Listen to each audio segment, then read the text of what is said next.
Selamat petang, salam sejahtera. Terima kasih karena bersama dengan saya di Nazili New Unity Channel. Saudara-saudara sekalian, ini satu lagi berita yang paling hangat untuk kita semua. Persoalan dia ialah, adakah Nick Elin adalah ahli muafakat nasional? Dipetik daripada Harapan Daily.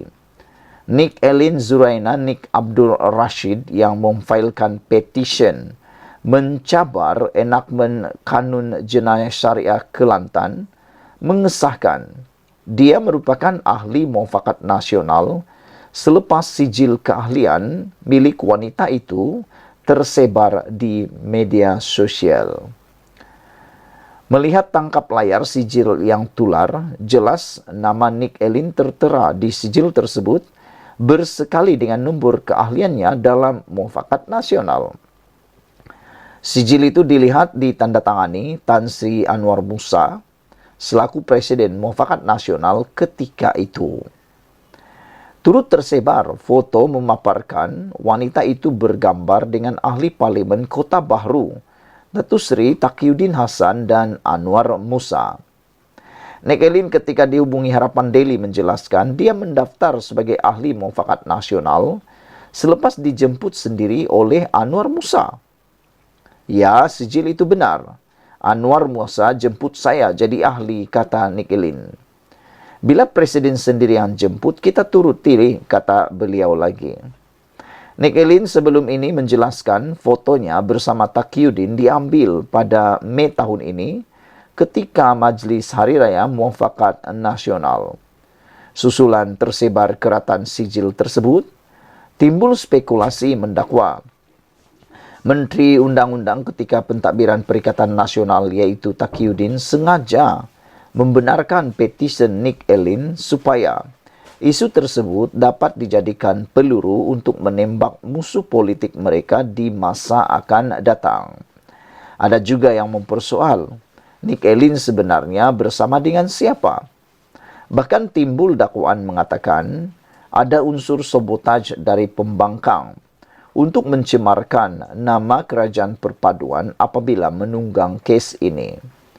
Untuk rekod, petition Nick Elin supaya Mahkamah Persekutuan membatalkan 20 seksyen kesalahan jenayah syariah dalam enakmen Kanun Jenayah Syariah 1 Kelantan 2019 dibuat semasa pemerintahan Perikatan Nasional tahun 2022.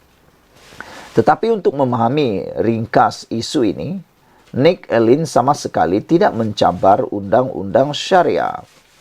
Tetapi ianya adalah kes yang mencabar keabsahan pindaan 20 enakmen Kanun Jenayah Syariah 1 Kelantan yang digubal pada tahun 2019.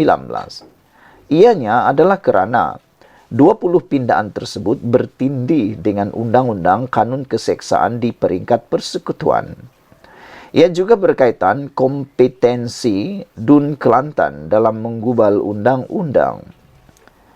Ketua Hakim Negara Tun Tengku Maimun Tuan Mat juga telah menafikan tanggapan bahawa Mahkamah Syariah akan terkubur berikutan petisi dikemukakan wanita itu yang mencabar peruntukan undang-undang dalam enakmen tersebut. Jadi, adalah amat diharap rakyat Malaysia dapat bertenang selepas mendengar penjelasan penafian daripada Ketua Hakim Negara ini. Persoalan besar kembali timbul kepada kita semua. Adakah Nick Elin, ahli muafakat nasional, sudah terjawab dengan pengakuan beliau sendiri bahawa sijil yang tular itu memang adalah sijil yang benar dan beliau telah pun mendaftar sebagai ahli muafakat nasional selepas yang mengejutkan kita dijemput sendiri oleh Anwar Musa. Dan gambar yang tular juga telah pun disahkan bukan gambar edit, bukan gambar palsu, tapi gambar yang benar bergambar dengan Datuk Seri Taqiyuddin Hasan dan Anwar Musa semasa Majlis Hari Raya Muafakat Nasional Mei tahun ini. Bukan tahun lepas, tapi tahun ini. Jadi, timbul spekulasi mendakwa Menteri Undang-Undang ketika pentadbiran Perikatan Nasional yaitu Taqiyuddin sengaja membenarkan petisyen Nick Elin supaya isu tersebut dapat dijadikan peluru untuk menembak musuh politik mereka di masa akan datang. Sekian dulu untuk kali ini. Jangan lupa tinggalkan komen Anda, share video ini. Kita jumpa lagi. Bye-bye. Selamat petang, salam sejahtera. Terima kasih karena bersama dengan saya di Nazilin Unity Channel. Berita daripada Cosmo.com amat mengejutkan kita. Malaysia hilang RM28.5 bilion. Apa ceritanya ini? Yang pastinya uang RM28.5 bilion ini bukanlah satu jumlah yang kecil. Ia jumlah yang besar, nilai yang besar dan pasti. Kalau dapat digunakan dengan sebaik-baiknya, boleh membangun Malaysia, boleh dapat membantu mengurangkan beban rakyat dan dapat memajukan Malaysia. Dari mana uang yang hilang sebanyak 28.5 bilion ini? Menjadi pertanyaan netizen ialah, kalau ini sudah disedari, mengapa tidak saja dicegah daripada terus hilang? Rupa-rupanya, Malaysia hilang RM28.5 bilion ini adalah kerana tindakan keluar uang. Saya bacakan kepada anda.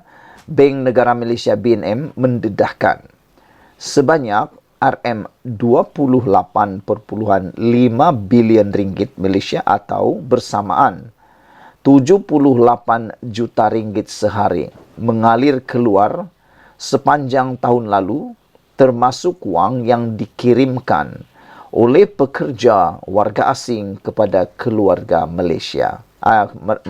Kepada keluarga mereka di negara asal mereka. Bayangkan, itu bukan jumlah yang kecil. 78 juta sehari mengalir keluar sepanjang tahun lalu, termasuk wang yang dikirimkan oleh pekerja warga asing kepada keluarga mereka. Ini satu kerugian besar sebenarnya. Uang itu sepatutnya dapat dibelanjakan dalam negara ini. Tapi warga asing ini memilih bukan membelanjakannya, tapi mengirimkan kepada keluarga mereka di negara asal, dan negara asal mereka itulah yang akan menerima kebaikannya, menerima manfaatnya apabila mereka berbelanja di negara tersebut. Jadi secara ekonominya, Malaysia kerugian di sana. Tetapi kita tidak boleh salahkan para pekerja asing yang mengirimkan uang itu. Janganlah pula anda mencadangkan supaya warga asing itu tidak mengirimkan uang. Kerana memang ada tujuan mereka, ada pekerja asing yang bertujuan bekerja di Malaysia hanya dengan satu tujuan, yaitu mendapatkan pekerjaan yang mempunyai nilai gaji yang lebih baik dan dapat membantu keluarga mereka yang masih ada di negara asal mereka. Tapi perlu difikirkan sesuatu oleh kerajaan, bagaimana cara untuk mengurangkan pengaliran wang keluar wang ini yang sebenarnya tidaklah memberikan keuntungan kepada negara Malaysia.